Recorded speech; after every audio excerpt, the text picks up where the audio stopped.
Chapter 7 The City Looms. A sense of awe rippled through the young fly as he flew into the city's outskirts. No longer were there just small homes and farmsteads. Here, buildings rose in rows, some towering like monoliths against the darkening sky. Windows glimmered with artificial light. Street lamps flickered to life, illuminating broad avenues paved with cobblestones. Horse-drawn carts and rumbling trucks jostled for space, churning up the city's heartbeat of movement. Everywhere he looked, people teemed. Men in uniforms, workers carrying bundles, women with baskets of provisions. The fly struggled to comprehend the enormity of it all. Horns blared from trucks, and steam hissed from vents near factories. Overhead, great banners were draped across facades, emblazoned with an eagle, like emblem, though the fly could not read or understand the symbol fully. He sensed its gravity. It was a mark of authority, a sign that this city was under a particular regime.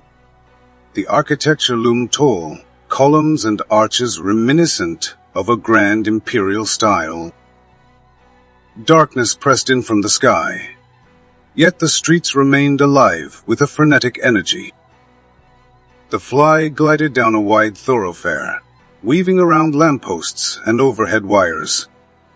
A sense of intimidation washed over him. Everything was so large, so charged. Is this the heart of the conflict? He wondered. He followed the flow of vehicles and pedestrians, drawn toward what seemed to be the city center. Growing crowds, dressed in a variety of attire, from everyday work clothes to stark uniforms, moved in the same direction. Their expressions were taut, infused with anticipation or dread. A cluster of open-backed trucks passed by, filled with soldiers standing at attention. The fly dipped out of their way, nearly grazed by a passing flagpole. At times, the city's noise became overwhelming: engines, shouts, footsteps echoing off stone walls. The fly found a momentary refuge on a street sign overhead. From there, he watched the swirl of humanity below. Thousands of individuals, each with their own thoughts, fears, hopes, and each with far more time to live than the fly. Yet they gathered tonight for a singular purpose. As if carried by the collective current, the fly again took wing. He picked up on the rhythmic cadence of chanting, distant but rising. Banners fluttered from tall buildings, a sea of the same stark emblem, repeated endlessly. The architecture was designed to impress, to evoke grandeur. Stone eagles perched on rooftops, staring down with blank, carved eyes. Drawn onward, the fly soon found himself in a sprawling plaza or main square. Towering monuments lined the perimeter. In the center stood a colossal building with a grand balcony, columns forming a stern facade. The crowd thickened, men and women clustering in neat rows, flags raised. The hum of excitement was palpable, a tension that crackled like static in the air. Though he could not understand the words, the fly sensed the fervor in their voices. Some shouted with zeal, hands raised in salute. Others stood quietly, eyes solemn. Uniformed officers paced at the edges, ensuring order. From this vantage, the fly recognized the city's heart, a stage, or podium, erected at the top of the grand building steps, spotlights raking the facade. The speaker had not yet appeared, but the crowd clearly awaited him. Large banners draped the columns, and a hush spread intermittently, as if an announcement might come at any moment. The fly hovered near a massive statue, a figure carved in stone, draped in an imposing cloak, arm raised in triumph. The statue's eyes were chiseled into a gaze of resolute purpose.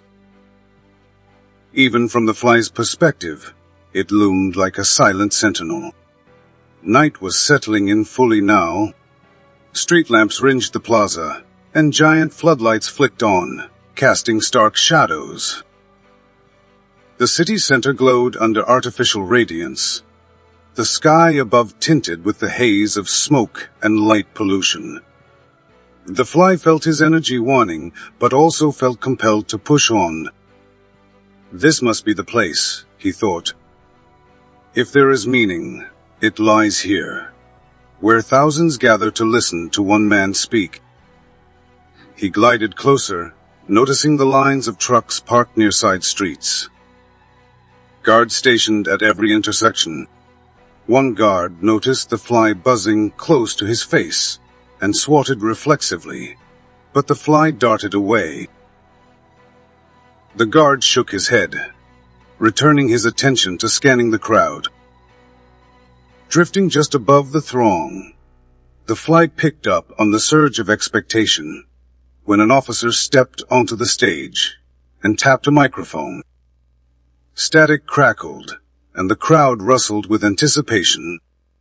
The officer barked a few words, then stepped aside. A hush fell, so complete that even the fly felt its weight. Spotlights converged on the stage. Out walked a figure in a stiff uniform, chest adorned with medals, posture rigid. The crowd erupted in cheers and chants, arms raised in orchestrated salutes. Even the stone building seemed to vibrate with the force of that collective roar. The fly's compound eyes focused on the man's face, stern, intense, brimming with an almost terrifying conviction. The man surveyed the sea of people, letting the cheers wash over him. Then, slowly, he approached the microphone. Though the fly couldn't grasp the exact words, the tone was unmistakable, commanding, passionate, and laced with the fervor of absolute belief. The crowd responded in unison, chanting slogans that reverberated off the city's grand facades. Something monumental was happening, a declaration that could shift the course of nations. Hanging in mid-air, the fly felt a sense of smallness more profound than anything he'd experienced before. Here was power concentrated in one individual, and thousands, if not millions, hung on his words. If the fly had more time to reflect, he might have wondered about the nature of such power. Was it purely fear, or a form of enchantment? Did these people see him as salvation, or as a symbol of something darker? But the fly's strength waned. He noted the trembling of his wings. I must hold on, he told himself. I have come this far. The question of meaning pressed on him. Could these humans, with all their speeches and wars, know something about existence that I don't?